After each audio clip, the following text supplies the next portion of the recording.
축덕과 추갈못이 함께 즐기는 방송 축덕숙덕 106번째 이야기 시작합니다. 와우. 안녕하십니까. 정말 춥습니다. 네. 갑자기 와, 뚝 폴드. 떨어진 날씨.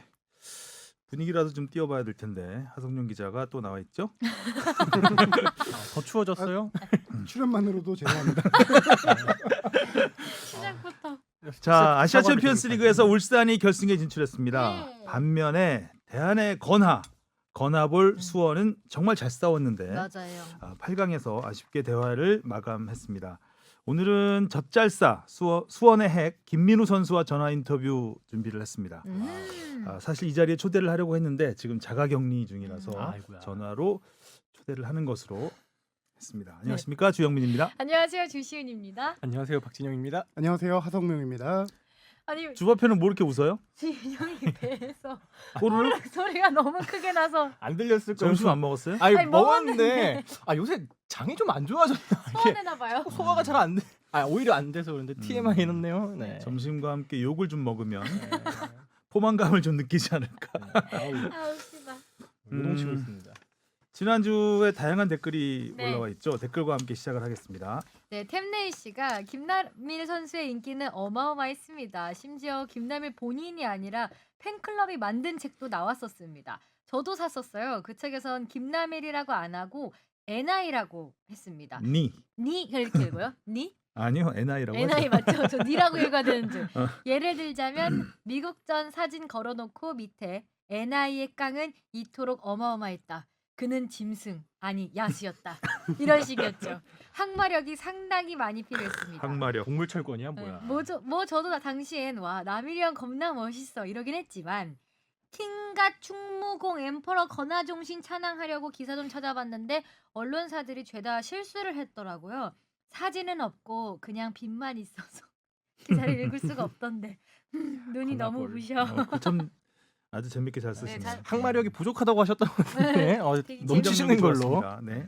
장진석 씨가 라떼 듣다가 생각난 건데요. 김남일 선수가 전북 시절에 지상파 KBS에서 중계를 했는데 김남일 선수가 간만에 골을 넣고 전북이 이겼고 남일 선수가 MOM이 됐죠. 근데 마침 맘. 리포터가 갑자기 아내인 김보미 아나운서였는데 경기 후 인터뷰에서 감격에 겨워 울먹이는 아내를 꼭 안아주는 모습이 멋있더라고요. 또 누가 아나요? 주바페도 이런 경우가 생길지. 저 주바페 놀리시는 거죠 지금? 마음은 되겠죠. 뭐. 네, 그렇겠죠. 마음은 MOM은 되겠네. 주바페 쉽지 마음이죠. 않네요. 뭐. 예. 지재은님이 주시은 아나운서님 여기도 계시네요. 반가워요. 저도 유튜브 반갑습니다. 댓글이잖아요. 이게 네. 지난주에 유튜브 조회수가 잘 많이 나왔어요. 나왔어요. 네. 5,000회가 넘었는데 거의 뭐 5손가락에 꼽을 정도로 역대로. 아마 근데 다 어, 들었다 금방 다 나가시지 않았을까? 네, 그래서 댓글이 많이 달렸는데 그래서 또 악플이 또 많이 달렸습니다. 관심이죠. 그래서 악플은 주바페 깨끗한 입으로 얘기하기보다는 제가 자 사이먼인가 시몬인가 네. 조시몬님 방송 참 킬타임용으로 만들었냐? 킬타임으로 킬타임용이죠 뭐. 그쵸, 뭐. 예, 킬링타임. 좋잖아요. 그다음에 318 비피더스님 유상균님이 보내주셨네요. 이거는 건강하게 끝까지 네, 내려갈 이거는 것 같은. 뽕작가가 배에 꼬르륵 소리 나는 뽕작가가 좀 읽어주십시오. 읽어주시죠. 전문가를 데려와요. 비피더스 좀 드시고요. 일반 축구 유튜버나 팟캐보다 내용이 없어요. 오히려 선출들보다 못해. 컨텐츠가 질적으로 떨어져요. 자성룡 기자 사과하세요. 전문가가 아니라 죄송합니다. 근데 선출들보다 못하다는 표현은 좀 선출보다 당연히 못하죠. 저희는 선수 출신이 아니니까.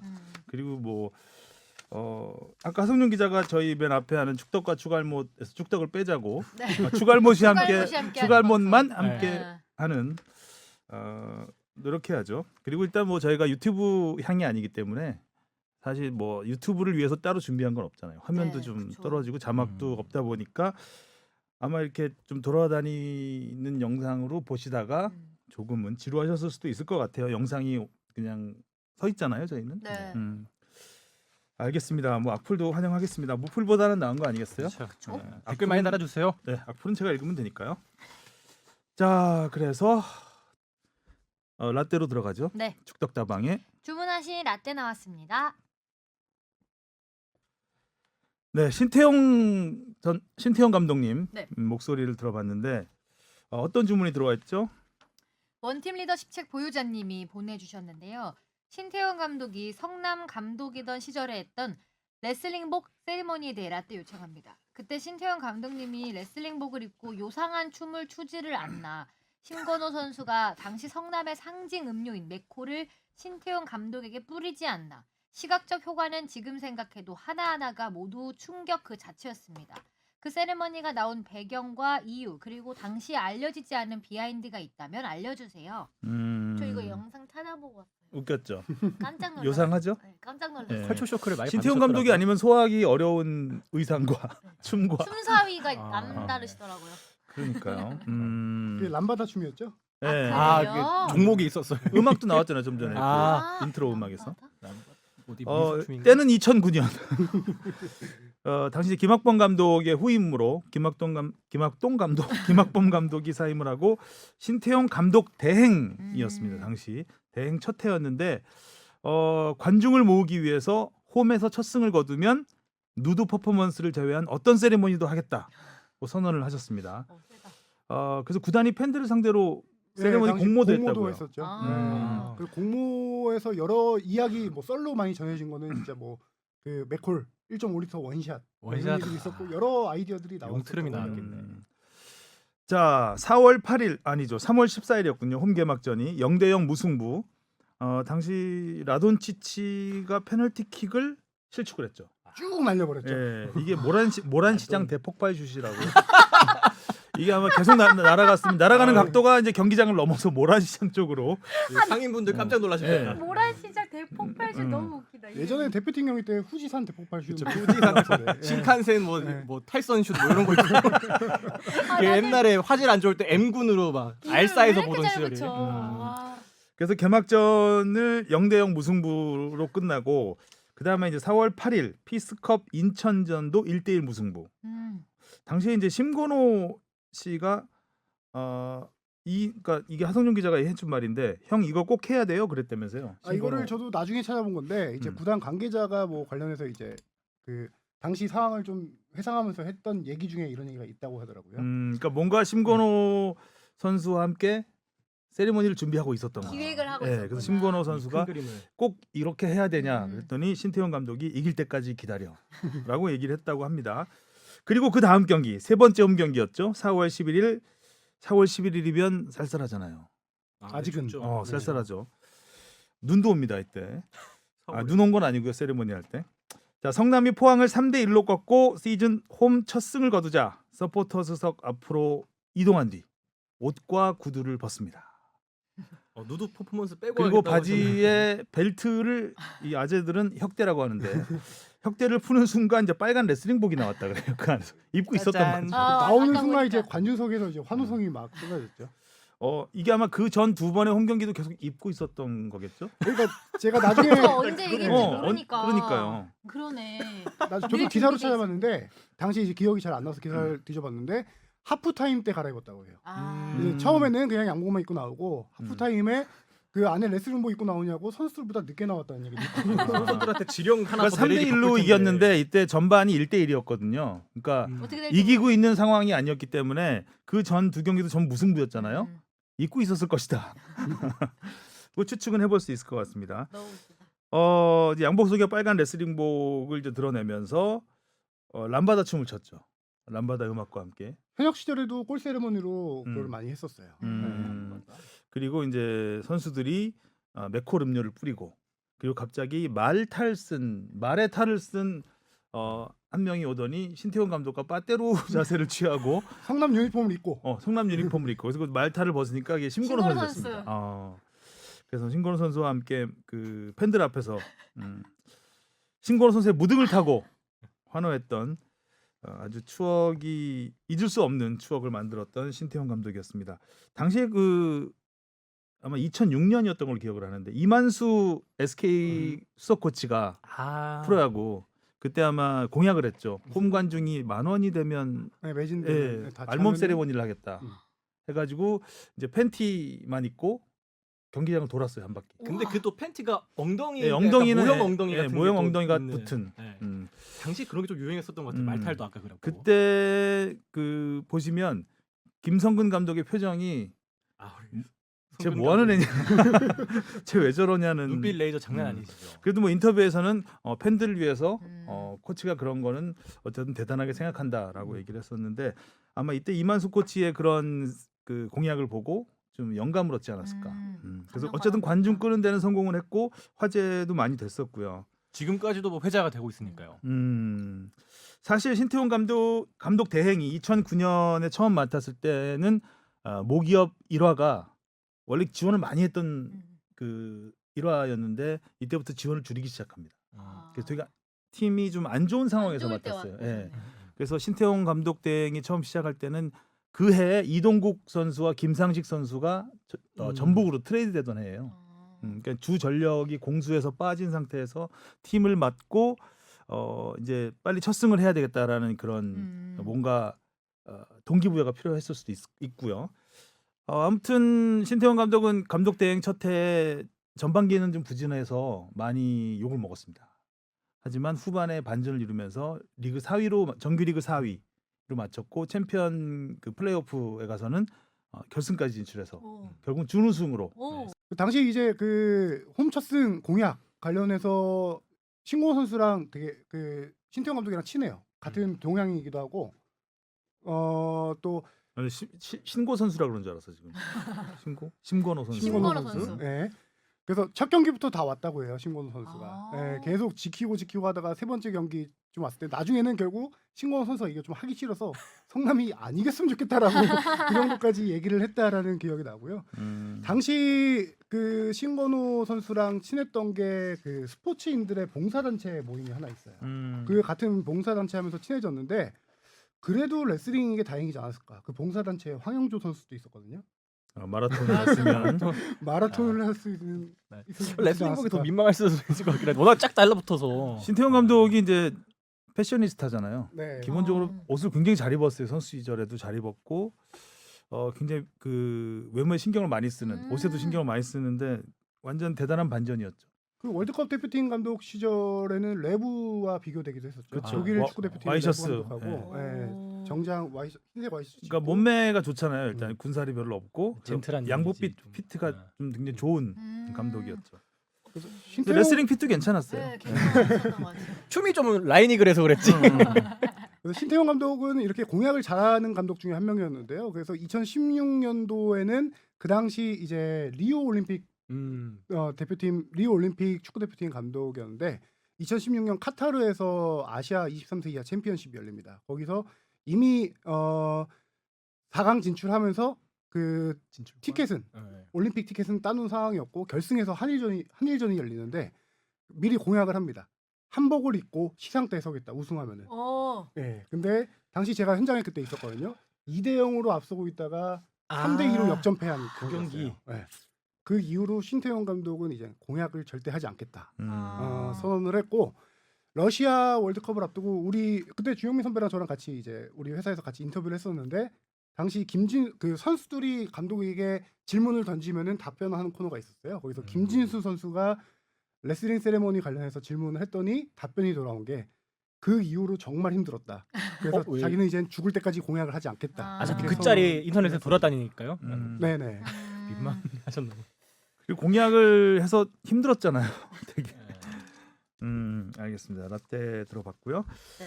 자 질문 코너로 가보겠습니다. 무엇이든 물어보세요. 다비드리님 우리 정기원 해주시는 다비드리님이요. 주말을 마무리하며 주말패가 보라색 옷을 입고 나온 팔뉴스를 봤는데요. 스포츠뉴스에 이정찬 기자님께서 SBS가 새겨져 있는 마스크를 쓰고 나오셨네. 근데 마스크가 턱 끝까지 안 가네. 설마 맞습니다. 라는 생각을 하면서 보다 한 가지 의문점이 들었습니다. 분데스리가에서 레반도프스키와 홀란드의 득점왕 경쟁을 리포팅하던 중 SBS에선 홀란드를 혼란으로 표기하더라고요. 저는 이제껏 홀란드라고 알았던 것 같은데 포털에 홀란드로 검색해도 나오고 혼란으로 검색해도 나오는 이 선수 그동안 홀란드로 알았던 것이 잘못되었던 건가요? 너의 이름은? 키미노 나마에와 혼란을 드려서 좀 죄송하고요. 사실 이게 다 홀란드라고 그랬죠 처음에. 그러니까 세계 청소년 선수권이었죠. 그때 이제 홀란드가 노르웨이 대표로 나와서 한 경기 8골 넣었던가요? 맞아. 그걸로 9경기 화제- 넣었던 것 같은데. 9골이었나요? 9골이었던 것 그래서 같아요. 그때부터 굉장히 큰 화제가 됐었죠. 아마 득점왕을 했을 겁니다. 조별리그 네, 탈락하고도. 네. 어. 10몇 골 넣었었죠. 음. 그때. 그때부터 이제 홀란드라고 불렀었는데 저희가 이제 외국 선수들 이름을 이야기할 때 혼란을 겪는 거는 네. 이 국립국어연구원에서 표준 표기를 내놓습니다. 그 뭐 주바펜 아나운서니까 잘 알겠지만, 근데 영문 이름에 대한 표준 표기를 해요. 근데 그 원칙은 뭐냐하면 현지 발음에 발음. 최대한 네, 가깝게 가깝게. 한다는 게 이제 국립국어연구원의 원칙입니다. 그렇습니다. 그래서 이제 홀란드를 홀란으로 이제 표준 발음으로 이제 표준 표기로 한 거예요. 그래서 계속 홀란드로 쓰다가 갑자기 중간에 홀란으로 들어오니까 깜빡이 없이 이렇게. 예, 바로 그냥 바꿔버리기가 애매해서 홀란드라고 지금도 쓰는 데도 꽤 있습니다. 근데 그걸 이제 그렇죠. 그대로 받아서 쓰기가 참 난감한 상황이 많은데 이번 같은 경우 이제 홀란드는 아직 어린 선수고 나온 지 얼마 안 됐기 때문에 아예 초창기에 국립 국어연구원의 표기를 따르자 해서 이제 홀란드로 바꾼 거고요. 뭐 그렇다고 해서 선수가 다른 것도 아니고 스펠링이 달라지는 것도 아니지만 국립국어연구원의 그 제가 예전부터 몇 번 얘기를 했지만 제가 문제점을 항상 그 지적하는 게 한 번 표기를 했으면 계속 가야 되잖아요. 바뀌어요, 근데 표기가. 주로 월드컵 주기로 많이 바뀌죠. 월드컵 4년 주기도 주기로. 바꾸고 네. 어떤 유명한 선수가 크게 부각되면 또 바뀌는데 좀 어이없게 바뀌어요. 그러니까 예를 들어서 필 미켈슨이었어요, 처음에. 골프 선수죠. 골프 선수. 근데 갑자기 필 미컬슨으로 바꿔요. 미컬슨으로. 갑자기? 그 선수는 가만히 있는데. 그다음에 최근에 미클슨으로 쓰던가요? 네. 네. 어. 그리고 아니카 소렌스탐도 처음에 아니카 소렌스탐이었는데 안니카. 애니카 소렌스탐, 어. 안니카 소렌스탐으로 바뀌고 이름은 그다음에 더 유의해야 되는데. 특히 톰슨 같은 경우 중간에 네. P가 들어가잖아요. 렉시 톰슨 같은 선수도 처음에 렉시 톰슨으로 했다가 톰프슨으로 바꿔요 또. 그 좀 어이가 없는 경우가 좀 많죠. 그 뭐 앤디 머레이 같은 선수도 갑자기 머리가 되고요. 좀 머리가 아파요. 국립국어연구원을 따라가다 보면. 네. 그러니까 좀 사실 호날두도 네. 크리스티아노 호날두와 그 브라질의 네, 호날두가 호날두. 스페링이 똑같습니다. 저 로날도 이렇게. 그리고 둘 다 브라질어예요. 포르투갈어예요, 참. 근데 똑같은 포르투갈 선수의 네. 호날두는 호날두고 브라질의 포르투갈어의 호날두는 호나우두고 호나우두. 그거를 왜 가만 놔두느냐? 두 선수 구분하려고. 워낙 둘 다 월클이니까. 그러니까 이게 이제 현지 발음에 가깝게 한다는 거는 사실 우리 말을 아무리 현지 발음에 가깝게 표기를 한다고 해도 현지 발음하고 똑같을 수가 없죠. 없거든요. 우리 말은 우리 말이기 때문에 특히 유명한 선수들 같은 경우는 이게 현지 발음하고 조금 틀리더라도 그렇게 알고 있으면 그냥 가주는 게 좋거든요. 그러니까 예를 들어서 저희 뭐 운동 선수뿐만 아니라 영화 배우 같은 경우 성룡 같은 경우 예전에 성룡이었잖아요. 그냥 네. 하성룡 기자 잘 알죠. 네, 잘. 네. 근데 갑자기 청룡으로 바꿔. 청룡. 그럼 처음 진짜요? 들어보네요. 처음 들어봐요. 그러니까 성룡은 그러니까 일울성자 용룡자 써서 그 원래 있는 한자어 표기 우리가 익숙한, 한국에서는 성룡이라고 예. 읽죠. 그 한자를. 예를 들어 예전에 뭐 장점인 같은 경우도 장택민이잖아요. 한자로 하면. 근데 이제 갑자기 이걸 중국어 발음으로 바꾸는 거죠. 청룡. 그래 놓고 또 대만은 타이완이라고 그러잖아요. 타이완이 표준어라고 하잖아요. 근데 국립국어연구원의 그 예외 중에 하나가 그 나라 이름은 한자 그대로 있는 경우가 많아요. 독일, 중국, 미국. 그러니까 특히 중국은 중국어를 쓰는데 중국어라고 안 하잖아요, 네. 저희가. 근데 중국은 중국어라고 안 하면서 대만은 왜 타이완이라고 하느냐? 그러니까 이건 일관성이 떨어지는 게 많습니다. 근데 어쨌든 국립국어연구원의 표준 표기라는 것이 있고 그것을 따르다 보니까 홀란드 같은 경우는 아직 그렇게 세계적인 대스타 반열에는 못 올랐기 때문에 저희가 일찌감치 바꾼 거고요. 그런데 이것도 찾아보니까 최근에 바뀌었네요. 예, 올해 네. 5월 예, 20일. 최근에 한 바꿨어요. 1, 2주 정도밖에 안 됐어요. 그러니까 이 표기법을 가장 잘 따르는 곳이 연합뉴스가 제일 잘 따르고요. 그러니까 연합뉴스는 아마 과거 기사 검색하기 힘들 겁니다. 왜냐하면 그 표기법들이 다 자주 바뀌니까. 바뀌기 때문에. 근데 홀란드 이 이름을 두고 제가 뭐 오피셜은 아니지만 그냥 혼자 내피셜로 생각해 보면은 이 선수가 노르웨이 국적이지만 태어난 거는 잉글랜드에서 태어났어요.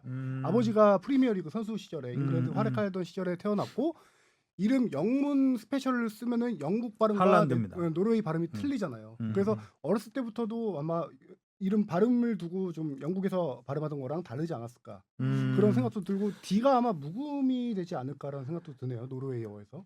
그래서 그래서 혼란이 아닐까 혼란이 싶은데 아닐까.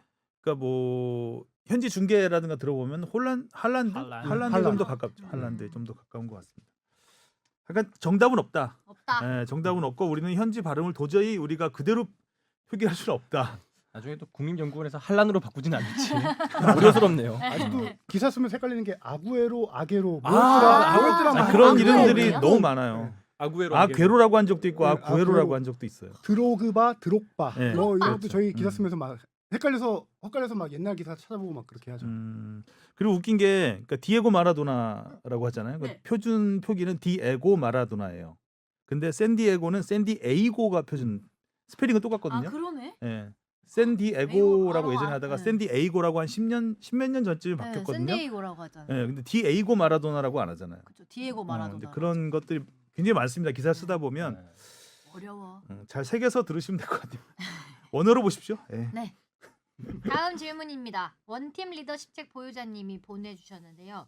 축구 관련한 기사나 영상을 보면 축구 선수들에게 100m 기록을 물어보게 되는 경우가 종종 있는데 거의 대부분의 선수들이 본인의 100m 기록을 정확히 모르겠다고 하더라고요.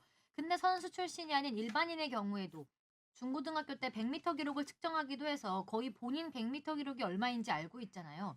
근데 하물며 직업이 운동선수인 축구 선수들이 본인의 100m 기록을 모른다는 게 선뜻 이해가 가지 않더라고요. 물론 축구 선수는 100m 달리기보다 10m, 30m 등 단거리 달리기가 중요하기 때문에 100m 기록이 크게 의미 없을 수도 있으나 그래도 소속팀에서 데이터 관리 차원에서 선수들의 100m 기록을 측정해둘 법도 한데 왜 축구 선수들은 100m 기록을 물어보면 거의 모른다고 하나요? 소속팀에서 100m 기록 말고 10m, 30m 등 단거리 기록을 측정하나 선수들이 100m로 바로 환산을 못해서 그렇게 답변하는 걸까요?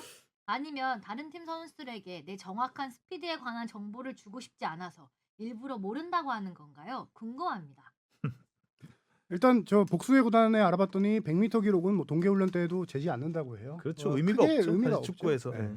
예. 100m 기록을 말하는 선수는 제 생각에는 아마 중고등학생 때 체력장 했을 때 나온 기록일 테고요. 예전에 이제 네. 90년대까지만 해도 그 선수 소개 나오잖아요. 그쵸. 선수 키, 얼굴 나오고 몸무게. 밑에 이제 100m 소개가 기록 나온 나오죠. 100m 기록이 항상 나옵니다. 아 진짜요? 네. 아 100m 기록이 프로필 나와요? 같은 거 나올 때. 12점 네. 몇 초 뭐 잘 이게 뛰네. 나왔었는데 사실 그 기록도 부정확할 수 예, 있는. 부정확하죠. 그리고 30m를 가지고 100m로 환산한다는 건 불가능하고요. 그렇죠. 100m는 지구력이 필요하니까요. 아니 환산해서 생각나는데 2018년 러시아 월드컵 때 음바페 순간 최고 속도가 38km인가 나왔어요. 그때 16강전이었나? 그때 하프라인부터 질주해서 간 게 38이었는데 빠르다. 그 순간 최고 속도예요. 근데 그럼 9초대죠. 그러면 우사인 볼트가 세계 신기록 100m 세계 신기록 세웠을 때 평균 속도가 37점 몇이었어요. 평균 그렇죠. 속도가. 그 정도 돼야 네. 9초 초반이 나오죠. 최고 속도와 평균 속도 차이 있지만은 그렇게 이 환산하면 문제가 되는 게 우사인 볼트도 결승점 들어올 때는 44km예요. 환산하는 우사인 의미가 볼트가 아마 없는 거죠. 최고 속도가 한 7, 8 될 거예요. 네. 순간 최고 빠르다. 속도는. 부딪히면 교통사고다 교통사고. 진짜 빠르다. 그래서 이 100m 뭐 질문에도 내용을 주셨지만 축구에서는 100m가 크게 의미가 없고요. 스프린트를 하려면은 길어봤자 50m고요. 보통 20에서 30m 정도 이제 스프린트 그렇죠. 셔틀런으로 많이 하죠. 그렇죠. 빨리 갔다가 네. 찍고 다시 돌아오고 이런. 그래서 팀들이 스프린트 기록 예를 들어 한 20m, 30m 기록도 거의 안 재는데 신인 선수들이 들어오면은 예를 들어 체력 훈련 한 뒤에 전후 기록 변화를 보기 위해서 하는 경우는 있다라고 해요. 근데 이 뭐 스프린트 기록도 따로 이렇게 재는 건 없고 예전에 저기 리버풀의 레전드 이안 러시가 한 말이 있어요. 나는 100m는 안 빠른데 20m 내가 누구보다 빠르다. 이런 식으로 얘기한 적이 있어요. 러시네요 이름도. 예. 러시. 그런 식으로 축구에서는 스프린트 진짜 길어봤자 최고 길어봤자 50m 정도. 손흥민 선수의 70m 질주는 진짜 몇 년에 한 번 나오는 것들이고요. 그렇죠. 네. 보통 스프린트라고 하면 20에서 30m 사이니까 이렇게 뭐 선수들 기록을 따로 따진다 이런 건 정말 힘든 것 같아요. 네. 다음 질문이요. 네, 다음 질문도 원팀 리더십 책 보유자님이 보내주셨는데요. 요즘은 인터넷 개인 방송 하시는 분들 중에서 유럽 축구 중계를 할 때 저작권 때문에 축구 중계 화면은 띄우지 않고 본인 개인 방송 화면을 띄운 채로 음성 중계만 하시는 분들이 많잖아요. 그 방송들을 보다가 갑자기 궁금해진 건데요. 이 개인 방송 하시는 분들은 해당 리그에 대한 저작권이 없으니까 이렇게 음성 중계를 하는 거잖아요. 근데 가만히 생각해보면 이게 방송국으로 치면 라디오 중계를 하는 거나 다름이 없잖아요. 그럼 저작권 없는 방송국들도 라디오 중계는 해도 되는 게 아닌가라는 생각이 들더라고요. 그래서 질문 드립니다. 이제부터 질문입니다. 네. 개인 방송 하시는 분들이 축구 중계하실 때는 방송의 현지 선수들의 의사소통하는 소리나 관중들의 함성 소리는 안 들립니다. 이렇게 순수하게 현지 경기장 소리 그리고 중계 화면은 비록 없다고 할지라도 그 리그, 그 경기장의 상황을 실시간으로 중계하는데도 불구하고 저작권이 걸리지 않는 건가요? 그리고 혹시 만약에 화면 없는 라디오 중계에서 현지 선수들 소리, 관중 소리, 경기장 소리가 들어간다면 그때는 저작권에 걸리는 걸로 바뀔까요? 궁금합니다. 좋은 질문이네요. 네. 근데 일단 저기 중계권이라는 게 라디오 중계권은 제가 알아보니까 따로 있진 않은데 기본적으로 중계권이란 것 자체가 방송국에서 사용할 수 있는 모든 플랫폼에 다 적용이 됩니다. 그럼 방송국에서 라디오 하니까 당연히 라디오 중계권도 갖고 있다라고 볼 수 있는 거고요. 그다음에 인터넷 방송 하시는 분들은 현장 음을 아예 안 넣습니다. 그러면 이거는 솔직히 엄연히 얘기하면 중계라고 할 수는 없는 거죠. 보면서 설명을 하는 수준이지 이거를 그냥 화면도 우리가 안 쓰니까. 입중계라고 하니까 그냥 사람들이 중계라고 생각하는 거고 라디오에서 가끔 지금도 야구를 라디오로 하잖아요. 네. 그거는 다 현장음이 아주 큰 역할을 하거든요. 현장음 다 들어가거든요. 그런 걸 이제 중계라고 할 수 있는 거지. 현장음이 없으면은 중계라고 하긴 좀 그렇죠. 뭐 그 중계가 아니기 그러니까 라디오 때문에 중계권은 따로 없다? 네. 제가 알아보니까 라디오 중계권이라는 이름으로 따로 명시된 건 없다. 그러니까 저작권에 걸린다고 표현하기도 좀 그런 거네요. 그럴 것 그렇죠. 중계 같아요. 자체가 아니니까. 중계 중계 자체가 자체가 아니니까. 그러면은 두 번째. 훅 치고 들어오네요. 만약 이렇게 라디오 중계가 비록 저작권이 없더라도 된다면 개인 방송뿐만 아니라 공중파 방송국도 해도 되는 게 아닌가라는 생각이 들었거든요. SBS 같은 공중파 방송국도 프리미어리그 경기를 실시간 중계 화면이 없는 라디오 중계를 한다면 마음만 먹고 한다면 법적으로 저작권 문제가 없는 건가요?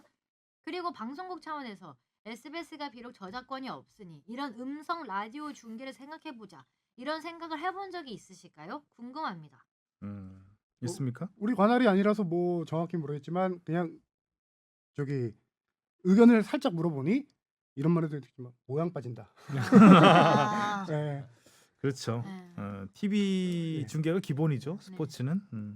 그렇답니다. 자, 그러면 세 번째로 축구 커뮤니티에 자주 나오는 얘기 중 하나가 있는데요. 축구 선수들 키를 얘기할 때마다 예전부터 간간히 나오는 얘기가 축구 선수는 키 잴 때 축구화를 신고 잰다. 이런 얘긴데요. 이거 사실인가요? 인터넷 보면 여러 의견이 있는데 예전에는 축구화를 신고 쟀으나 요즘엔 그렇게 하지 않는다. 이런 얘기도 있고 신발 신고 키 재는 건 농구에서 하던 측정법일 뿐 축구는 애초부터 축구화 신고 잰 적이 없었다. 이런 의견도 있고 여러 가지 의견이 있더라고요. 정확한 사실은 무엇인가요? 어떨 것 같아요? 이런 안 얘기도 재고 진짜 잰다. 많이 들어봤어요. 안 신고 잰다. 그때 다르지 않나? 제가 그래서 많이 들었던 게 원래 박지성 선수가 키가 175인데 이런 밑에 하단부에 이게 자막으로 나가는 거 보면 178 이렇게 적혀 있거든요. 그래서 그런 3cm가 이제 축구화 일명 때문이다? 축구 뽕이다. 그것 때문이다. 그런 말을 좀 많이 키는 들었었는데. 근데 원래 신발 벗고 재잖아요. 원래는 그렇죠. 그럼 축구 선수들도 제가 알기로는 벗고 재잖아요. 따로 룰이 없는 걸로 알고 있는데. 연맹에 확인해 본 결과 룰은 없습니다. 네. 규정은 없고요. 네. 구단들에게 복수의 구단에 확인해 보니까 선수 마음대로 해요. 특히 아. 네, 맞아요. 키 작은 선수들은 신고 그렇죠. 신고 재는 아, 경우가 진짜로요? 그렇습니다. 근데 신고 재더라도 축구화가 아니라 일반 운동화 신고 잰다고 해요. 그래서 선수 마음대로 하는 거고요. 에어맥스 특히 이런 이제 거 신고 키와 에어맥스. 키에 민감한 종목이 농구잖아요. 그렇죠. 농구 같은 경우도 거의 이제 몸값이 프로필을 아니니까. 보면 오히려 너무 큰 선수는 맨발로 재고 아. 그냥 조금 작은 선수는 신고 재고 그거에 이제 나도 신고 큰 재볼래. 제약은 없는데 예를 들어서 이미 이제 크잖아요. 농구 용병 외국인 선수 그 뽑을 때 신장 키 제한이 있을 신장 때. 제한 있잖아요. 그 예전에- 경우는 벗고 잽니다. 아. 그리고 누워서 재는 경우도 있어요. 네. 네. 신생아처럼? 왜냐하면 서서 하면 신생아는 이렇게 옹그리고 있는 거 아닌가? 네, 애기들 누워서 재잖아요. 애기들 누워서 재요. 다리 네. 잡고 다리 다리 잡고 쭉쭉이. 그러니까 왜냐하면 서서 하면 약간 뒤꿈치를 들 수도 있고 아, 그 뭔가 참나에- 좀 조작할 수 있는 머리를 뭐 이렇게 한다든가 네. 좀 그럴 수도 있기 때문에 누워서 하면 그게 불가능하잖아요. 아. 누워서 쭉쭉이를 한 다음에 그리고 이번에 농구에서 신인 선수들 재는 거 보니까 다 벗고 재더라고요. 그렇죠. 이유가 몸무게까지 같이 재느냐고. 네, 한 번에 아, 재느냐고. 그렇죠. 한 번에 이렇게 기본적으로 그렇죠. 키는 벗고 재는 거죠. 네. 근데 이제 프로필상의 키는 살짝 높이기도 하고 그 젠대로 올리지 않는 경우도 많죠. 실제로 우리가 이제 뭐 모든 종목이 마찬가지예요.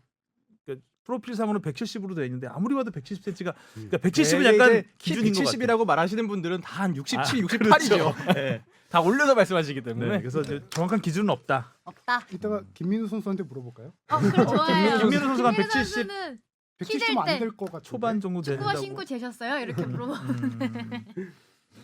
되겠네요. 자, 우리 뽕 작가 또 찾아보고 있습니다. 김민우 아, 선수. 김민수 키 한번 남물 키 어떻게 되나? 봅시다. 몇이세요? 174cm로 적혀 있는데 이거 약간 좀 솔직해 보이는 수치거든요. 왜 172일 수도 있지. 그렇죠. 한 제가 욕심냈으면 한 75로 썼을 것 같은데. 실제로 봤을 때는 74가 좀 안 될 것 같은 느낌이. 자, 이슈 포커스로 들어가 보겠습니다. nemnem. 울산이 드디어 다시 한번 세 번째로 우승 기회를 잡았습니다.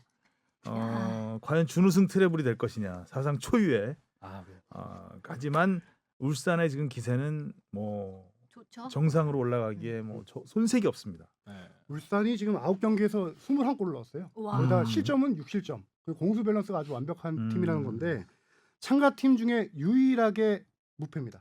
유일하게 무패 8승 1무로 결승에 진출했고 지난주에도 얘기했지만 1무는 재개되기 전 이전 2월달에 그렇죠. 치러진 경기였고 과거 이야기죠. 카타르에서 지금 8연승이고요. 아시아 챔피언스그 역사상 지금 7경기 연속 멀티골 다득점을 한 게 울산이 최초입니다. 자, 이렇게 기록을 쓰고 너무 올라가다 보면 결정적인 순간에 또 그 기록이 안 나오는 경우가 꽤 많이 있습니다. 그래서 우승만 남았네. 지금까지의 기록은 사실 어떻게 보면 다 지우고 가야 돼요. 우리는 이렇게 리셋하고. 잘하는 팀이었다라고 의식을 하고 가서 실제로 뛰었는데 그런 경기력이 잘 안 나온다 이러면 당황하고 자기가 가진 것을 못 보여주고 실력보다 못한 결과가 나올 수도 있습니다. 예전에 내가 이렇게 불안한 얘기만 하죠? 다 어. 지우고. 내가 너무 불길한 얘기만 하는 건 아니죠. 아니, 아예.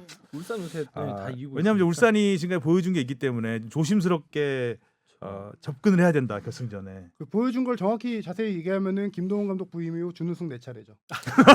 2017년 첫 부임 첫해 FA컵 우승을 했어요. 아주 기분 좋게 출발했는데 그 이후에 이제 리그 준우승 2번, 그다음에 FA컵 준우승 2번. 이렇게 준우승 4번을 했죠. 이제 그만하자. 이번에는 좀 우승 좀 했으면 좋겠습니다. 네. 근데 저도 울산 팬을 위해서라도. 네, 저도 진짜 우승했으면 좋겠는데 사실 이번 4강 경기도 개인적으로 좀 불안한 지점이 좀 있었거든요. 이런 그렇죠. 초반에 4강 막 경기력이 빌드업도 너무 불안했었고 맞습니다. 막 중간 볼 뺏기고 심지어 진짜 상대방 공격수에서 그때 우리 예전에 월드컵 때 야쿠브 그 정도의 네. 슛을 안 하면서 결정력이 모자란 그런 상대 팀에 도움이 있어서 그렇게 됐지. 그게 이제 브라질 외국인 선수 더글라스라는 더글라스. 선수인데 그 선수가 울산전에서 거의 진짜 완벽한 그 불투이스의 수비 백패스를 가로채가지고 들어가서 골키퍼랑 거의 1대1 찬스인데 그걸 패스를 내줬거든요. 홍철 선수. 결정적인 홍철 선수였나요? 네, 홍철 선수가 쳤는데 이제 불투이스 쪽으로 찬 거를 이제 중간에 뺏어서 이제 네, 사과드립니다. 아유, 그래서 근데 이 아까 더글라스 그 악플 네가 단 거 아니야? 계정이 들켰네. 울산전에서 그렇게 완벽한 기회 하나 놓쳤고요. 앞서서 저기 수원전에서도 그 더글라스 선수가 네, 하나 완벽하게 놓쳤는데 국립국어원 저도 표기대로 해주십시오. 이거를 저기 옛날 기사인가 저기 축구 게시판인가 글 찾아보다가 하나 읽은 건데 이 선수가 그래서 지금 한국인 축구 팬들에게 되게 인기가 많아요. 울산전도 그렇고 다 이렇게 골 못 넣는 데다가 친한파. 한 가지가 또 뭐냐면은 2016년 전북이 K리그 우승할 당시 이 선수가 그때 알 라인에서 뛰고 있었습니다. 그때도 한 건에 결승 1차전에서 페널티킥을 놓쳤어요. 진짜 인연이 깊다. 이 과거까지 정도면은. 소환을 하면서 이제 한국 팬들이 이 선수를 이제 되게 좋아하고 있죠 지금. 스파이가 있었네.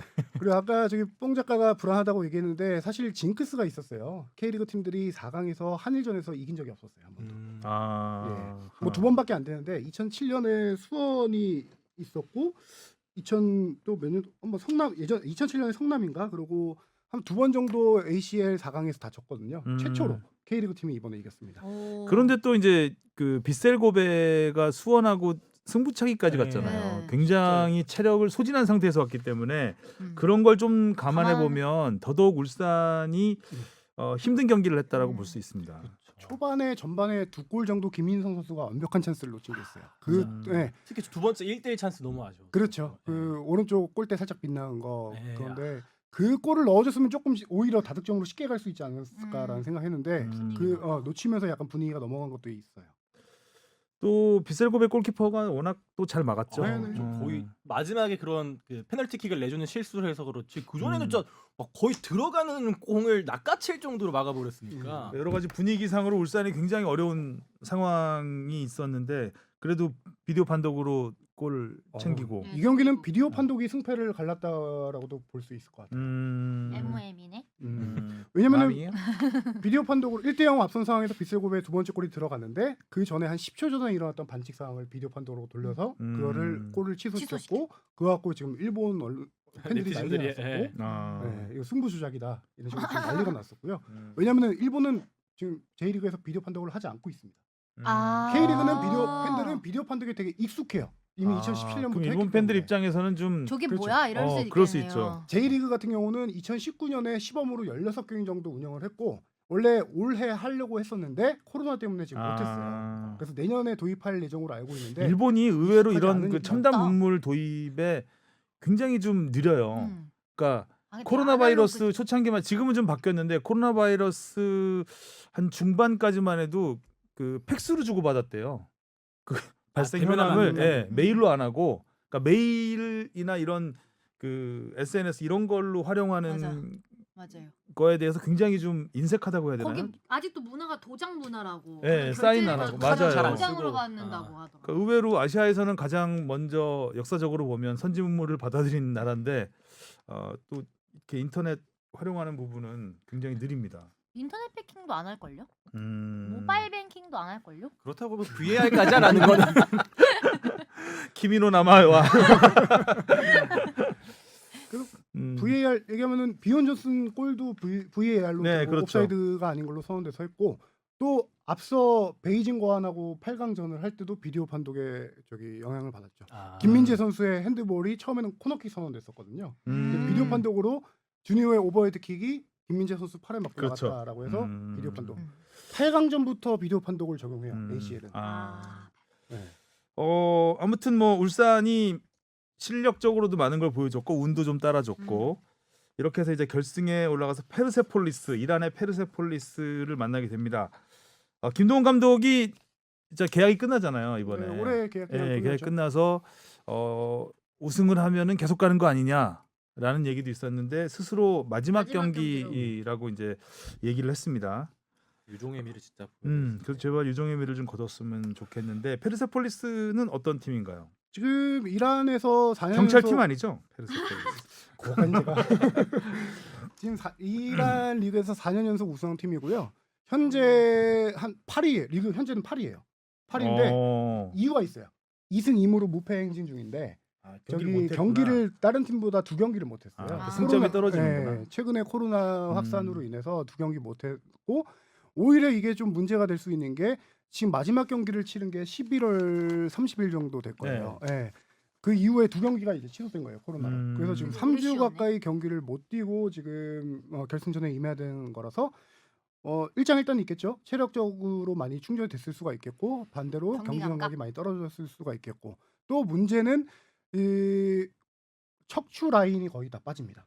선수들. 공격의 네. 핵인 선수 조별리그랑 결승까지 가는 동안 카타르에서 제기된 4경기에서 4골을 넣은 선수가 있는데 8강전에서 세레머니를 인종차별 세레머니를 합니다. 맞아요. 양손으로 눈을 찢는 동양인비하 인종차별 세레머니를 해서 AFC에서 6개월 출전 정지 징계를 내려서 이번 경기 못 나오고요. 그다음에 중앙 미드필더, 약간 윙어와 중앙 미드필더 가 2명이 한 명은 경고 누적, 한 명은 퇴장으로 못 나오고 또 수비에 핵인 선수가 한 명 있는데요. 그 선수가 지난 10월 말에 다른 팀으로 이적을 했습니다. 그래서 지금 핵심 선수 척추 라인에 4명이 지금 빠진 상태로 경기에 임해야 되는 상황. 척추를 노려야 되겠구나. 네, 중앙만 엄청 노리네. 근데 또 이렇게 웃어주는 조건이 있으면 괜히 또 불안해지는 게 있어요.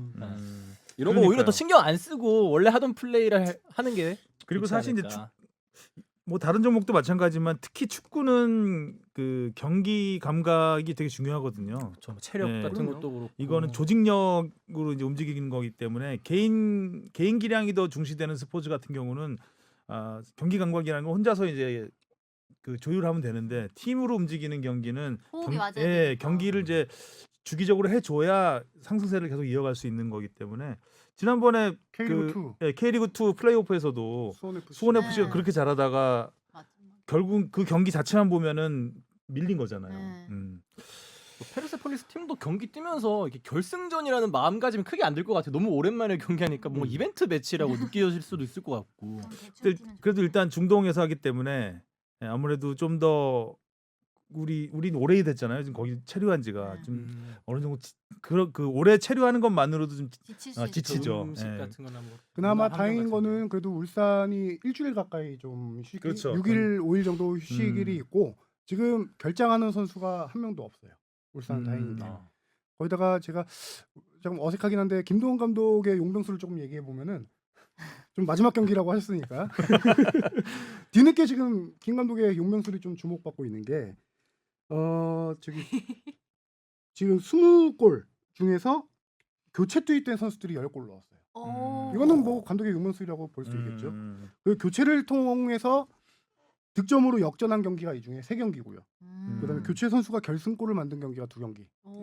이 정도면 용병술이 좀 후반에 탁월했다라고 잘했어요. 할수 하여튼 있죠. 울산이 그렇죠. 후반에 좀 더 득점력이 더 좋았던 것 같아요. 계속해서 결승전까지 이어가야 할 텐데요. 네. 상금도 어마어마해요. 맞아요. 400만 달러? 우승 상금이 400만 달러고요. 지금 조별리그 승리 수당이 승리가 5만 달러, 무승부가 1만 달러. 그다음에 16강 10만, 8강은 15만, 4강 25만 달러 이렇게 해서 지금 현재까지만 확보한 돈이 76만 달러 정도 돼요. 76만 달러 정도면은 80억 조금 그 정도인데 이게 좋은 선수 데려와도 되겠다. 그러니까 울산이 데려와야죠. 지금 K리그와 FA컵 준우승에서 우승을 다 전북에게 내줬잖아요. 지금 ACL로 현재까지 벌어들인 몇 금액이 배 되겠는데요? 전북의 K리그와 FA컵 우승 상금하고 거의 똑같아요. 아, 똑같아요? 네, 오, K리그가 우와. 5억, FA컵가 현재까지? 3억이니까 우와. 8억. 역시 돈 얘기하니까 지금 리액션이 우와. 바뀌어요. 눈에 달러가 이렇게. 아. 거기다가 우와. 이제 우승하게 되면은 400만 달러에다가 또 수당 따로 나오죠. 우와. 거기다가 클럽 월드컵 참가 자격이 주어지는데요. 거기 또 참가하면 또 돈 나오죠. 참가해서 우와. 와. 최하위가 7위예요. 7위는 플레이오프 본선이 아니라 플레이오프인데 거기 최하위 상금이 50만 달러. 우와. 지금 합의한테 네. 7위가 50만 달러고 입을 다물질 못하네. 본선 올라가서 6위만 올라가도 100만 달러. 우와. 우승 상금은 무려 500만 달러. 우와. 좋은 선수가 아니라 좋은 감독님을 데리고. 돈과 명예를 다 얻을 수 있겠다. 자, 울산의 결승전 기대를 해보겠고요. 네. 8강에서 빗셀고베한테 패하긴 했지만 그래도 수원이 국내파 선수들로만 구성됐는데 정말 빗셀고베한테 경기 자체만 놓으면 이긴 경기 아니었나요? 경기 내용만 보면 그렇죠. 한 명 네. 퇴장 당했음에도 불구하고. 당한 아쉽다. 상태에서 그 정도 네. 너무나 아까운 상황이 많았어요. 120분 연장 경기를 보면서 수적 열세 놓인 팀이 이렇게 수적 열세가 경기상에서 안 보이는 경기는 진짜 흔치 않거든요. 그러니까요. 그래서 더 젖잘싸가 나오는 거고 음. 마지막까지도 선수들 정말 투지. 이건 투지라고밖에 표현할 수 없을 것 같아요. 선수가 모자른 상황에서 그 젊은 정말 선수들이고 열심히 하니까 역시 네. 그 투지를 불태우니까 가진 거에 한 1.5배 이상은 보여준 것 같습니다. 그래서 오늘 그 젖잘싸의 주역 네. 김민우 선수를 전화로 연결을 해보겠습니다. 와. 오늘 인터뷰는 주바페가 이제 어색한 인터뷰. 네, 주바페가 뚝딱거리는 인터뷰. 어사 주시은. 주바페가 진행을 해주시겠습니다. 안녕하세요. 김민우 선수. SBS 아나운서 주시은입니다. 네, 안녕하세요. 네 안녕하세요. 뚝딱뚝딱 청취자 여러분께 간단히 인사 부탁드릴게요. 네, 안녕하세요. 수원삼성 김민우입니다. 반갑습니다. 목소리 좀 잠기신 거예요. 주무시다 받으신 건가요? 그런 건 아니에요. 그런 건 아니고 지금 네, 한국에 돌아와서 자가격리 하고 계신 거죠? 네네. 그럼 어떤 식으로 하루를 보내고 계세요? 카타르 ACL 할 때는 잘 몰랐는데, 여보세요? 네, 네 저희 말씀하세요. 잘 듣고 있습니다. 어색한 사이. 말씀하세요. 카타르에서 ACL 할 때는 잘 몰랐는데 돌아와 보니까 조금 네. 많이 피로감이 많이 있는 것 같아서 조금 시차 적응도 있고 막 해서 조금 하루 종일 조금 그냥 푹 쉬는데 그 TV 보고 침대에 누워 있고 그러고 있는 것 같아요. 근데 제가 듣기로 김민우 선수한테 축하할 소식이 있다고 들었는데 원래 네네. 결혼식이 있었죠? 야. 네네, 원래 그- 있었습니다. 그 어떻게 미뤄진 건가요? 네, 8강 올라가면서 결혼식은 바로 미뤘고요. 네. 그리고 결혼식은 4강으로. 네, 가면서 바로 미뤘어요. 그래서 지금 아직 일정은 아직 안 나와가지고 언제로 할지는 아직 못 정한 상황이고 아, 또 2번 미뤄가지고 아, 또 여자친구가 많이 아. 고생했어요. 잘 달래줘야 되겠다. 그러니까 11월 달에 한 번 미루고 이번에 또 미룬 거죠? 네? 11월 달에 원래 하려고 했던 거였죠? 11월이요? 예. 어떻게 그 두 번을 미뤘다는 게 어떻게 된 거죠? 언제쯤 네. 원래 12월 초 좀 지나자마자 바로 하려고 했고요. 아, 그리고 다시 미뤘는데 또 다시 바로 8강 가면서 다시 바로 미뤘어요. 그렇구나. 다음에는 네. 안 미루고 꼭 결혼식 하실 수 있기를 바랄게요. 여자친구 입장에 지금 감정이입을 하셨어. 네. 아닙니다. 근데 이제 11월 아챔이 재개된 뒤에 전 경기를 선발 출장하셨잖아요. 근데 그 중에서도 요코하마전에서 그 역전골이 가장 기억에 남는데 팬들 질문입니다. 네, 네. 청취자께서 질문을 주셨어요. 그 김건희 선수에게 패스하면서 골문 안쪽으로 들어가던데 평소에도 네. 자주 연습하는 패턴인지 그리고 골 넣을 때 상대 골키퍼 다리 사이 공간을 일부러 노리고 찬 거였나요? 일단은 건희랑은 일단 그 클럽하우스에서 같은 방을 쓰고 있거든요. 룸메. 그래서 같이 이렇게 지내는 시간이 많고 또 건희 같은 경우도 축구적으로 많이 이야기하는 선수여서 많은 얘기를 축구 얘기를 많이 하는데 또 경기를 같이 뛸 때마다 조금 서로에게 좋은 찬스나 좋은 패스나 이렇게 들어갔을 때 결정 못 지었을 때 많이 우리 둘이 안 맞는다는 식으로 이렇게 많이 놀리고 했었거든요. 네. 근데 ACL 그 요코하마 전에서는 그런 모습이 그런 둘이 좋은 플레이가 나와서 서로 끝나고도 이제 건이가 이제 하나 넣어주구나 이제 하나 내가 패스 좋은 거 많이 했는데. 어. 네. 그렇게 장난치고 막 했었는데 또 그 요코하마전에서 좋은 어시스트 줘가지고 너무 고맙고 또 저도 결정 지을 수 있어서 너무 다행이었던 것 같고 또 그때 상황에서는 사실 골키퍼 가랭이 보고 차려고 했던 건 아니고 조금 옆으로 밀어 넣으려고 했던 게 운 좋게도 골키퍼 가랑이 사이로 들어간 것 같아요. 쏙 들어가가지고. 근데 카타르에서 주장만장을 찾잖아요. 근데 또 선수들이 워낙 네. 많이 빠져서 분위기 잡는 게 좀 쉽지 않았을 것 같은데 주장으로서 어떤 노력을 하셨을까요? 일단은 네 조금 책임감이 많이 있었고요. 물론 상민이 형도 옆에서 많이 도와줬고 또 많은 또 거기 같이 간 상엽이 형이나 단소리 형도 많이 주위에서 많이 도와줬기 때문에 저도 주장을 하는 데 있어서 조금 편안하게 잘 할 수 있었고 그리고 또 거기 가서도 호텔 밖으로 나가지 못하는 상황이었거든요. 네. 그래서 운동 외나 경기 외에는 바깥으로 일체 나갈 수 없는 상황이었기 때문에 선수들이 많이 시간이 갈수록 지치고 힘든 상황이었는데 그래도 다 선수들이 희생하는 마음이 있었기 때문에 조금 저로서도 주장 역할을 하는 데 있어서 조금이나마 조금 잘 할 수 있었던 것 같아요. 그런 부분에서는 정말 선수들한테 감사하게 생각을 하고 있어요. 그 빗셀고배전에서는 특히 퇴장이 있어서 더 선수들이 체력적 부담이 더 컸을 것 같은데 어느 정도였나요? 저도 진짜 경기를 시작했는데 몸이 되게 많이 무겁더라고요. 그래서 회복이 아직 좀 덜 됐구나 하는 생각도 들었고 조금 짧은 시간에 빠른 회복을 해야 되는 상황이었기 때문에 몸 상태가 많이 무거웠는데 거기다가 또 경기 도중에 한 명 퇴장 당하다 보니까 너무 조금 정신적으로나 육체적으로 많이 힘든 상황 속에서 조금 떨어질 수 있는데 그래도 선수들이 경기장 안에서 상민이 형부터 시작해서 그래도 해야 된다고 말을 했고 또 선수들이 하고자 하는 의지가 강했기 때문에 그런 조금 뭐라 그래야 되지 무거웠던 안 좋았던 컨디션이 조금 그래도 그런 의지를 통해서 좀 극복할 수 있지 않았나 생각을 하고 있어요. 근데 이번 아챔에서 일본 팀의 강한 면모를 보여서 그런지 청취자 질문 중에 이런 것도 있었거든요.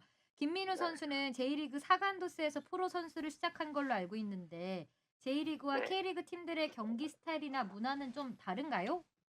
라고. 네, 아무래도 다르죠. 어떻게 다르죠. 조금 네. 가까운 나라이지만 그래도 많이 다른 축구 문화를 가지고 있고 또 보셨다시피 J리그 선수들은 최대한 기술적으로 축구를 많이 하려고 노력을 하는 팀들이 많아서 그런 부분이나 한국은 되게 파워적이나 스피드적이나 그런 것들로 많이 이루어져 있는데 그런 부분들이 조금 많이 다른 것 같아요. 근데 김민우 선수 일본어 워낙 잘하는 걸로 알고 있는데요. 소데스까? 네. 아니 근데 그냥- 경기 중에 일본 선수들하고 자주 대화하는 장면이 자주 잡히더라고요. 뭔 얘기를 그렇게 많이 한 거예요? 예, 뭐 오랜만에 만나서 일본 선수들 만나서 그런지 되게 일본 말을 하고 싶었나? 그러니까 무슨 대화를 좀 오랜만에 하는 거예요? 약간 JLPT 네. 치는 것처럼. 좀 하게 되긴 하더라고요. 반가웠다 이런 대화를 나눈 건가요? 아는 선수가 좀 있었나? 그 고베랑 할 때 얘기하는 모습은 네. 잡혔잖아요. 예예. 그거는 그냥 우리 분석했냐, 어떻게 했냐, 그렇게 했냐, 뭐 이렇게 오. 물어봤던 것 같아요. 약간 기싸움 같은. 분석한 이런 걸 물어보기도 하는군요. 근데 네, 이거 선수들이 하는 거냐, 아니면 분석해서 우리를 이렇게 하는 거냐. 그 짧은 시간에 많은 대화를 했네요. 중요한 대화를 나눴네요. 예, 근데 좀 잘 피해가더라고요. 제가 안 알려주고. 근데 팬들 사이에서 건아볼에 네. 대한 그 인기와 관심이 상당한데 건아볼을 딱 한마디로 설명한다면 어떻게 표현할 수 있을까요? 감독님이요? 네. 어떻게 건아볼. 표현해야 되지? 어렵네요. 말로 표현. 어렵네요라고 표현될 수 네, 있어요. 어려운 축구다. 어려운 축구다. 건아볼은 어렵다 이렇게. 네, 어렵습니다. 아직 좀 더 제가 겪어보고 말씀을 드릴게요. 오. 그럼- 신중하시네. 네, 박건아 감독님의 동기부여 방식은 또 어떤가요? 모든 선수들이 되게 열심히 뛰는 느낌이었는데 물론 열심히 뛰지만 계속 후원 정신을 오시자마자 많이 강조하셨고요. 음, 그리고 훈련에서부터 조금 집중력 있게 훈련을 하라는 말씀 많이 하셨고 그렇게 훈련을 임하도록 선수들에게 되게 강조를 많이 하셨던 것 같아요. 아무래도 청취자 질문에도 이 건아볼에 대한 질문이 있었는데 내년 네. 시즌에는 파이널 라운드에서 A그룹에 올라갈 수 있겠죠? 당장 리그 우승까진 힘들겠지만 내년엔 상위권에서 경쟁하는 팀이 되길 바랍니다. 라고 하시면서 이제 건아볼과 우리 김민우 네, 저도- 선수의 활약을 네. 기대하고 있다 네. 이런 게 보내주셨거든요. 예, 저도 그렇게 되길 바라겠고요. 네. 그리고 그렇게 할 수 있도록 준비하고 항상 열심히 하겠습니다. 저 그리고 경기 중에 좀 궁금했던 거 하나 있어서 질문하고 네. 싶은데 그때 네. 프리킥 상황에서 수비벽 아래로 찼잖아요. 일본 음. 팀이. 한국 팀이요? 예, 비스고베. 그때 보통 네. 요새 그 수비벽 뒤에 들어 눕거나 다리 벌려서 하잖아요. 요즘에 네. 수비 뒤에 그렇게 그 네. 밑으로 못 차게 많이 쓰긴 했었는데 예, 그날 딱 그걸 안 그 했더라고요. 생각을 왜 못했을까요? 지나고 나면 항상 아쉬워요 그런 게. 네, 좀 결과론이긴 하지만 좀 네. 썼으면 어땠을까 하는 경기 후나 그렇게 골 먹고 나서 좀 생각했던 장면이었던 것 같아요. 그러니까 4강전에서 울산하고 빗셀고베에서 거의 똑같은 지점에서 프리킥이 나왔는데 그때 울산은 김태환 선수가 들어 눕더라고요. 다리 벌리고. 어. 예, 똑같은 네, 장면이 아무래도 있더라고요. 전 예. 경기에서 저희가 그렇게 예, 그걸 그러니까 봤나? 네. 그래도 수원이 나름 울산을 도와줬다. 약간 그런 느낌이 들더라고요. 아무래도 예. 그렇게 쓸 수밖에 없었지 않았나. 저희 같았어도 그렇게 했을 것 같아요. 근데 또 이제 울산이 또 비셀고베를 꺾고 결승에 올라갔잖아요. 네. 우산 여기 우상이라고 써 있어. 울산의 우승을 솔직히 바라시나요? 울산이요? 네. 우승이요? 네. 네. 바로 대답이 안 나오네. 아까 거나볼 만큼 신중하셔요. 좀 수원이었으면 바로 나왔을 텐데 참, 아무래도 좀 그래도 뭐 울산이라는 팀은 그래도 K리그에서 좋은 팀이고 또 강한 팀이기 때문에 또 올해 같은 경우는 우승을 할 수 있는 기회를 2번이나 놓쳤기 때문에 좀 많이 선수들이 좀 힘들고 어려운 상황이지만 그래도 마지막에는 조금이나마 K리그를 위해서라도 조금 우승해서 돌아왔으면 좋겠어요. 스코어 한번 예상해 볼까요? 스코어요? 네. 첫 골 누가 넣을지. 첫 골 누가 1대0 이요. 넣을 것 같은지. 몇 대 몇이야? 첫 골이요? 네. 윤빛가람이요. 아, 요새 킥 감각이 진짜 물 올라오셔서 물 올라오셨어. 물님이 올라오셨구나. 슈가관광 온도가 올라오고 까람 있습니다. 선수가 예, 많이 윤빛. 넣으실 것 같아요, 왠지. 아 그래요? 네. 계속 넣었으면 좋겠어요. 아 그리고 김민우 선수 우리 저기 김민우 선수에게 들어온 질문은 아닌데 네. 우리가 청취자의 궁금증을 좀 풀어주는 코너가 있었는데 거기서 축구 선수들이 프로필 신장을 잴 때 축구나 운동화를 신고 지냐 맨발로 지냐 이런 질문이 있었거든요. 아, 예, 혹시 이거 선수 노코멘트 입장에서- 하면 안 될까요? 예? 노코멘트 하면 안 될까요? 제가 알아보니까 선수 마음대로라고 하더라고요. 뭐 신고 재고 싶으면 신고 재고 그렇다고 하는데 저는 저는 안 지고 안 신고 잰 것 같은데요. 아, 그럼 그래요? 프로필상에 적혀 있던 그 키는 솔직한 키였다. 조금 올라간 것 같아요. 벚꽃에 지나 신발을 머리에 얹고 잰 것으로. 네, 그렇게 하고 신지는 않았던 걸로 하면 될 것 같아요. 피르민우가 별명인가요? 요새 떠오르는 별명이더라고. 피르미누. 그 별명 마음에 드세요? 혹시 들어보셨어요? 피르미누? 네, 많이 들어봤어요. 어떻게- 너무 마음에 드는 별명인 것 같아요. 예전에 네. 찾아보니까 하나 얘기해드리고 싶은 게 예. 그 오재석이라고 혹시 지금 J리그에서 뛰는 선수 아세요? 네. 그럼요. 네. 원래 그 선수가 장난으로 피르미누라고 막 불렀었긴 했거든요. 아. 한국 오기 전에. 음. 근데 한국 들어와서 팬분들이 그렇게 불러주셨잖아요. 네. 근데 그래서 재석이가 이거 원래 내가 만든 거 아니냐고 음. 옛날에 그렇게 말한 적이 있거든요. 저작권 주장을 네. 밥 한번 그래서- 사주세요. 어원을 아, 말씀해 그럴까요? 주셨네. 근데 민우 선수는 저기 오재석 선수 오싹으로 부르지 않나요? 네네. 오싹? 다 오싹이라고 부르지 오싹이라고 않아요? 부르지 오재석 않나요? 선수는? 예, 옷삭이라고. 옷은 무슨 뜻이에요? 그냥 이렇게 빨리 걔는 별명이 좀 많아가지고 되게 많아요. 그냥 오재석 선수한테 밥 한번 사주는 걸로 마무리하면 되겠다. 아, 그죠? 예. 그렇게 하겠습니다. 네. 그러면 뭐 마지막으로 내년 시즌을 이제 어떻게 준비하고 계실 건지 이런 각오 한마디 우리 청취자 여러분들께 해주실까요? 일단은 올 시즌 조금 팀이 많이 강등권 위기도 있었고 조금 힘들고 어려운 상황이었는데 그래도 다행히도 응원해주신 팬들 덕분에 정말 다행스럽게도 저희가 그런 위기를 넘길 수 있었고 또 ACL에서도 저희가 조금 기대되는 모습이나 조금이나마 팬들에게 기쁨을 줄 수 있어서 다행이라고 생각을 하고 있고 또 내년에는 이것보다 더 기쁨을 많이 줄 수 있는 한 해가 될 수 있도록 선수들 준비 잘하고 노력할 테니까 많은 응원 부탁드립니다. 감사합니다. 와. 아유, 정말 고맙습니다. 네, 감사합니다. 쉬세요. 네, 메리 크리스마스. 네. 네. 주바페 아나운서가 진행을 하니까 깔끔하네요. 한 마디도 안 했습니다. 저는 거의. 말씀 아, 잘하시네요. 피르미노 네. 말씀을 말씀 되게 아주 잘하시네요. 차분하게. 차분하게 목소리도 되게 아니, 차분하시고요. 보통 질문을 복수로 2개를 하면 첫 질문만 기억하고 그렇죠. 두 번째 질문을 그렇죠. 기억 네. 못하는데 가랑이까지 질문- 기억을 하시고. 네, 가랑이까지 기억하셔서 깜짝 놀랐어요.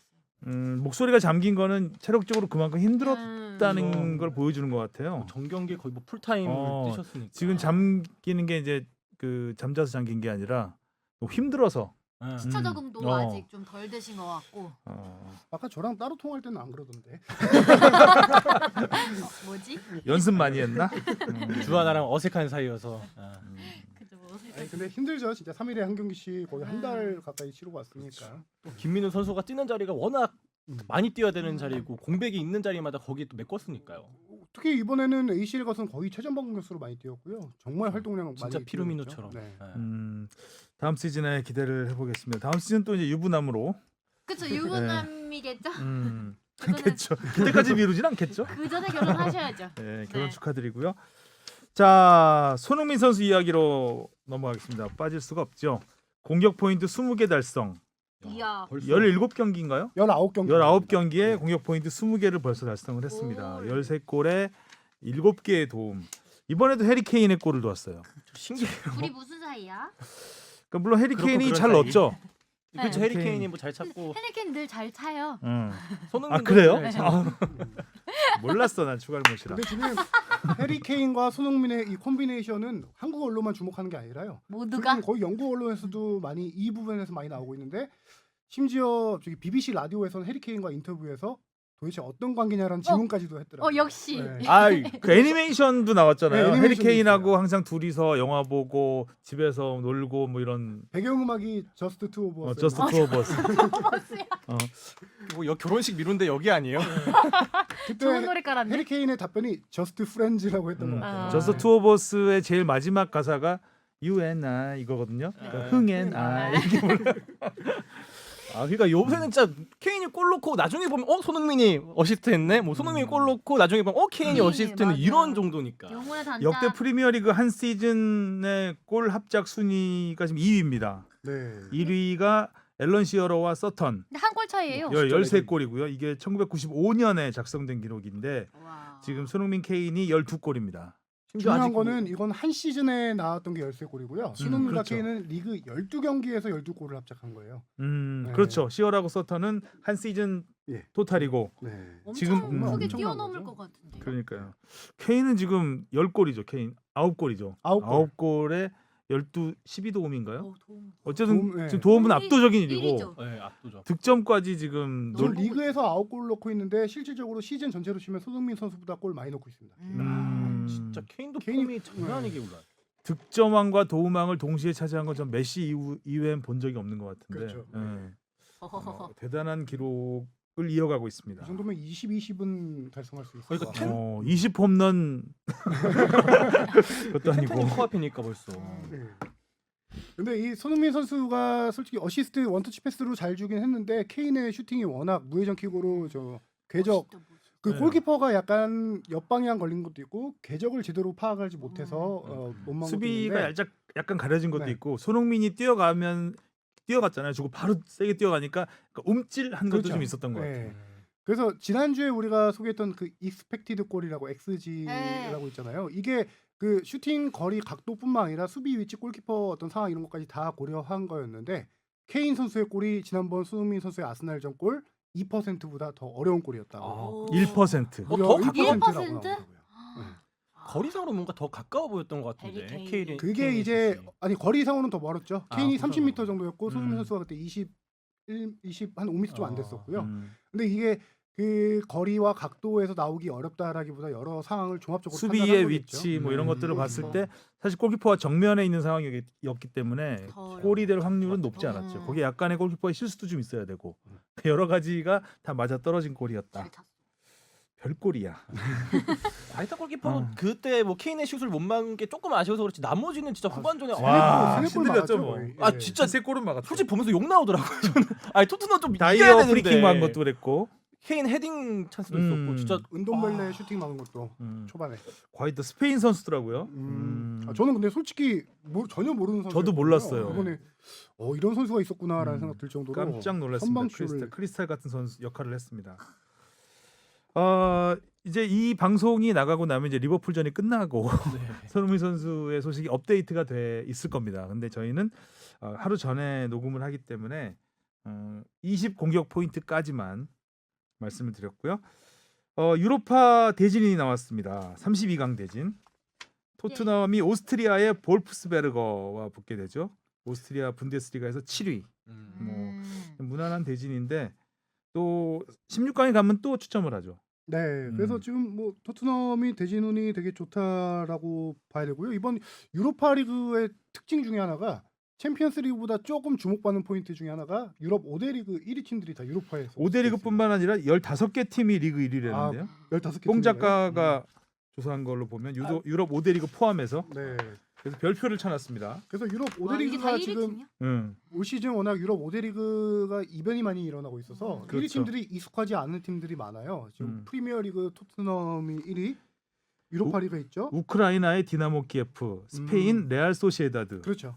세르비아의 즈베즈다. 즈베즈다. 토트넘하고 붙었던 팀이죠. 그다음에 이탈리아는 AC 밀란, 네. 스코틀랜드는 레인저스, 체코는 슬라비아 프라하, 오스트리아는 레드불 짤츠부르크, 그다음에 크로아티아는 디나모 자그레브, 스위스 영보이스, 프랑스 릴. 릴. 프랑스 릴이 릴이 현재 1위예요. 리옹이 저번에 아니었구나. 2위였었는데. 리옹이 2위고 파리가 3위. 파리 생제르맹이 지금 계속 흔들리잖아요. 네이마르 네. 다치고 또 그래서 네덜란드 아약스, 그리스 올림피아코스까지. 야, 15개 리그. 분데스리가 미넨이 1위가 아니라는 것도. 그렇죠. 레버쿠젠이 1위고요. 미넨이 음. 2위거든요. 유로파가 더 빡빡한 것 같아요, 진짜. 그러니까요. 거기다 세리에 아까 말씀하셨다시피 AC 밀란이 1위잖아요. 유벤투스가 현재 3위. 2위가 인터밀란. 유벤투스가 네. 3위요? 별들의 전쟁은 유로파 리그로 네, 그렇죠. 유로파 리그인 것으로. 볼만하겠다. 챔스리그 16강 대진은 이제 황희찬 선수가 있는 라이프치히가 리버풀. 만만치 않은 대결. 또 미나미노와 황희찬 옛 동료의 대결. 그 다음에 바르셀로나가 파리 생제르맹과 붙습니다. 이 경기도 지금 관심이 많죠. 네이마르 더비인데요. 음. 네이마르 선수가 지금 부상으로 못 나올 현재는 못 나오지만 그때면 충분히 나올 나올 것 수가 같은. 있고요. 2월이잖아요. 예, 그러니까 2월이라서 충분히 나올 것 같고 네이마르 선수가 자기 SNS에다가 이제 메시에게 남기는 글을 남겼어요. 뭐 오랜만에 뭐 친구 만나 좋다 뭐 이런 식으로 남겼더라고요. 우리 지금 만나. 예. 를 남겼죠. 네이마르 더비입니다. 네이마르 부상이 생각보다는 예. 크지 않은 것으로 음. 그날 밝혀져서 경기는 태클이 거의 아예 작정하고 막 너무 다 심하게 들어오는 했죠. 진짜 당 끌려고 하는 골절 것처럼. 당연히 골절 됐겠지라고 싶었는데 다행히 염자 그러니까 판정. 유연한가 봐. 유연한 것 같아요. 브라질. 그- 남자면은 물리치료. 제가 지난번에 라떼 얘기할 때 마라도나 선수 태클 살인적인 네. 태클을 얘기했었는데 뭐 마라도나도 그랬고 브라질의 호나우두 같은 선수도 이탈리아에서 완전 살인적인 태클로 해서 십자인대가 2번이나 끊어졌던 공업자 정신이 건데 없어. 참 이렇게 개인기가 좋은 선수들이 어떻게 보면 이게 부작용, 네. 개인기의 부작용. 자꾸 이제 패스에서 스피드로 뛰는 선수들은 그렇게 많이 안 다치거든요. 아. 공을 빨리빨리 내주고 뛰고 하기 음. 때문에 이게 공을 많이 몰고 다니는 선수들은 이제 태클의 희생양이 되는 경우가 많죠. 아무튼 이제부터 챔피언스리그, 유로파리그는 본격적인 우승 경쟁이 시작이 됩니다. 토트넘은 진짜 이번에 리그든 유로파든 우승컵 하나는 꼭 들었으면 좋겠어요. 개인적인 바람. 그러게요. 지금 다 어쨌든 다 가능성이 있잖아요. 그렇죠. 이번에 워낙 또 리그컵도 이제 24일 날 리그컵이 있고요. 스토크 시티랑 붙고 그것만 넣으면은 리그컵 우승 제발. 가능성이 좀 높아질 것 같아요. 왜냐면- 프리미어리그 우승이 제일 어려울 수도 있어요. 지금 상황에서. 와 오늘 또 첼시 지고 맨시티 맨시티 비기고 비기고. 해서 지금 보니까 1위에서 10위까지 승점이 5점 차이예요. 그렇죠. 그러니까- 문제 와, 밖에도 박빙이야, 이상하지 진짜. 않네. 이제 뭐 그러니까 삐끗하면 한 경기 미끄러지는. 삐끗하면 그냥 쪼르르. 지금 거의 분위기가 네가 해라 선두예요. 지금 분위기가 토트넘이 먼저 삐끗해주자 리버풀이 다음 날 그러니까요. 튀겨주고. 삐끗해주고 어. 그래서 선도 안 바뀌고. 음. 네. 이런 해가 있었나? 이렇게 많은 팀이 지금 1라운드가 다 경쟁. 끝나가는데 그렇죠. 그죠? 이렇게까지 치열했던 적은 없었던 것 같은데 하여튼 뭐 재미있습니다. 자 오늘은 여기까지 얘기를 하면 될 것 같죠? 한 가지 공지 드릴 게 있잖아요. 다음 주에는 다음 주에 다음 주에는 이곳에 선수가 직접 옵니다. 네 황현수 선수 서울의 네. 황현수 선수를 저희가 초대를 했고요. 어렵게 했습니다. 저희가 사실 접촉을 여기저기 많이 했었는데 MVP 손준호 선수부터 해서 이제 아무래도 지금 사회적 거리두기를 이제 지키다 보니까 지방에서 오는 거는 지방 섭외는 다 실패를 했고 그래도 서울 쪽에서 가깝잖아요 여기. 네, 음. 많이 가깝죠? 그래서 좀 호응을 해주셔가지고 다음 주에 이정찬 기자가 섭외를 했습니다. 여러분 그래서 질문 많이 댓글이나 보내주세요. 메일로 질문 좀 보내주시고요. 다음 주에도 알차게 이야기를 나눠보겠습니다. 뭐 할 말 있습니까? 인사드리라. 자 오늘 저희 그동안에 음지에서 일했던 우리 하지윤 AD 인턴 PD죠. 하지윤 인턴 PD가 오늘로 저희를 떠납니다. 네. 저희가 굳이 뭐 부탁드리지 않았는데 본인이 직접 멘트를 하고 싶은 게 있다고. 아. 네. 그 누구지? 우리 선홍이었나요? 그 친구의 영향이죠? 우리 단지 말아야 할 하지윤 것을 우리 김선홍 인턴과 그 해서 하지윤 네. 인턴 사이에 네. 네. 서예서라는 인턴이 있었는데 앞으로 해도 서에서 네, 뒤로 해도 건너뛰고 건너뛰고. 자, 한 말씀 하시죠. 일로 와주세요. 와. 또 되게 힘든 시기에 해가지고 마스크 그러니까. 쓰고. 저희가 쫑파티를 해야 되는데 네, 사회적 쫑파티도 거리두기 때문에 못하고. 계속 회식도 못 하고 있습니다. 안녕하세요. 골라듣는 뉴스룸 인턴 PD 하지윤입니다. 저 6개월 동안 했는데 시간이 너무 빠른 것 같아요. 이제 좀 익숙해지려고 했는데 끝나서 너무 아쉽고 제가 처음 사실 시작했을 때 추갈못이어서 제일 막막한 게 축덕숙덕이었는데 하다 보니까 너무 나중에는 되게 즐겁고 재밌게 했는데요. 아까 녹음하기 전에 주영민 기자님이 저한테 잘 안 웃는다고 하셨는데 저 엄청 웃었거든요. 사실 녹음하면서 혼자 진짜 편집하면서도 들으면서 엄청 웃고 정말 재밌게 했습니다. 네, 지금 대학생이잖아요. 네, 이제 복학해야 돼요. 이제 사회를 미리 경험했다고 보면 될 것 같아요. 작은 사회였으니까 고생했고 앞으로 장래 희망이 뭐예요? 되게 오랜만에 들어보자. 면접도 아니고. 저는 아마 계속 제작 쪽으로 가려고 노력을 하지 않을까 싶습니다. 자 앞으로 성공을 기원하겠습니다. 아, 감사합니다. 고생했어요. 고생하셨습니다. 회식 때 불러주세요. 네. 저희 방송 때 하트 꾸준하게 눌러주시고. 자 축덕숙덕 오늘 여기까지 하겠습니다. 다음 주에 만나요. 안녕. 감사합니다. 고맙습니다.